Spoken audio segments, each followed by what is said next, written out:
Hi friends, welcome to Satya's Lifestyle Channel. இன்னைக்கு நம்ம பார்க்க போகிற ரெசிபி வந்து ஒரு பீட்ரூட் ஹல்வா தான் பார்க்க போகிறோம். ரொம்ப ஈஸியாக ப்ரிப்பேர் பண்ணலாம். பீட்ரூட் வந்து சாப்பிடாத பசங்க இருந்தாங்கன்னா இந்த மாதிரி செஞ்சு கொடுத்தீங்கன்னா ஃபுல்லாக கம்ப்ளீட்டாக சாப்பிட்ருவாங்க. இது எப்படி பண்ணலான்றதை பார்க்கலாம். பீட்ரூட் ஹல்வா பண்ணுறதுக்கு நான் வந்து வானலியில் நல்லா ஒரு ஸ்பூன் போல் பெரிய ஸ்பூனால் ஒரு ஸ்பூன் அளவுக்கு நெய் எடுத்திருக்கேன்.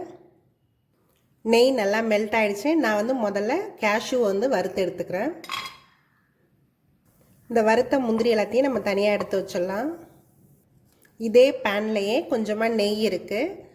பீட்ரூட் வந்து இந்த மாதிரி துருவி எடுத்து வச்சுருக்கேன். அதை வந்து ஆட் பண்ணிக்கிறேன்.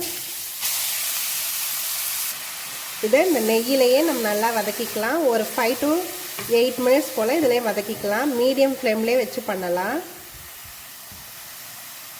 இதில் உள்ள தண்ணியும் வற்றணும். அதே நேரத்தில் இந்த பச்சை வாசனை போகிற அளவுக்கு நம்ம இந்த நெய்யில் வதக்கி எடுத்துக்கலாம். நெய் கம்மியாக இருக்குதுன்னு நினச்சிங்கன்னா நீங்கள் கொஞ்சம் நடுவில் வேணாலும் ஆட் பண்ணிக்கலாம். எனக்கு இந்த நெய்யே போதும். இது நல்லாவே ஒரு 8 நிமிஷம் போல் நல்லாவே வதக்கியாச்சு. இப்போ தெரியும் நல்லா தண்ணி எல்லாமே சுண்டி நல்லா சுருண்டு வந்துருச்சு. இப்போ நான் கொஞ்சமாக பால் ஆட் பண்ணிக்கிறேன். கொஞ்சம் திக்கான பாலாகவே சேர்த்துக்கலாம், தண்ணி இல்லாமல். ஒரு 100 கிராம் அளவுக்கு நான் வந்து பால் சேர்த்துருக்கேன். ஒரே ஒரு மீடியம் சைஸ் பீட்ரூட்டுக்கு நான் இவ்வளோ பால் சேர்த்துருக்கேன். இது நல்லா இதிலே கொஞ்சம் வேகட்டும். இந்த பீட்ரூட் எல்லாம் நல்லா மிக்ஸ் பண்ணிக்கலாம். அகைன் ஒரு 5 minutes போல் நம்ம இதில் கொதிக்க விட்டுடலாம். இது நல்லா இந்த பால் எல்லாம் நல்லா சுண்டி நல்லா சேர்ந்து வரணும். அது வரைக்கும் இது நல்லா அதுலேருந்து பீட்ரூட்டும் நல்லாவே வெந்துடும். இது நல்லாவே ஒரு 5 minutes போல் நல்லாவே பீட்ரூட் வந்து நல்லா வெந்து வந்துருச்சு. இப்போ வந்து நான் ஒரு 100 கிராம் அளவுக்கு சர்க்கரை சேர்த்துக்கிறேன். 100 கிராமுக்கும் கொஞ்சம் ஒரு 2-3 ஸ்பூன் கம்மியாக சேர்த்துருக்கேன். இதையும் சேர்த்து நல்லா மிக்ஸ் பண்ணிக்கலாம்.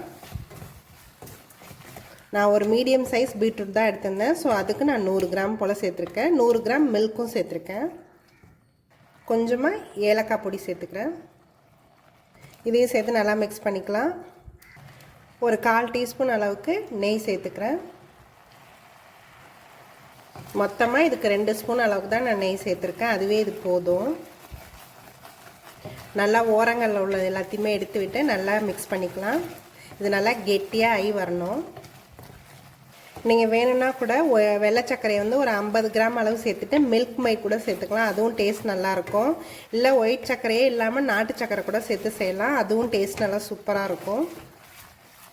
நான் வந்து இந்த ஸ்டேஜில் நிறுத்திக்கிறேன். இது இன்னுமே நல்லா திக்காக ஆகலாம். அது கொஞ்சம் ரஃப்பாக கொஞ்சம் ஹார்டாக இருக்குங்கிறனால எனக்கு கொஞ்சம் நல்லா டெசர்ட் மாதிரி வேணுங்கிறனால நான் இந்த ஸ்டேஜ்லேயே நிறுத்திக்கிறேன்.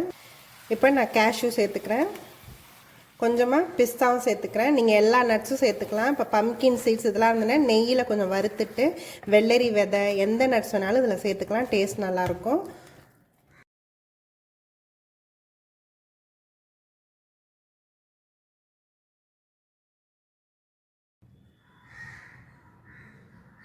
டேஸ்டியான ஹெல்த்தியான பீட்ரூட் ஹல்வா ரெடி ஆகிடுச்சு. இதை நீங்களும் உங்கள் வீட்டில் ட்ரை பண்ணி பாருங்கள். என்னோடய வீடியோஸ் எல்லாத்தையும் பாருங்கள். மறக்காமல் எங்கள் சேனலை சப்ஸ்கிரைப் பண்ணுங்கள். தேங்க்யூ ஃபார் வாட்சிங்.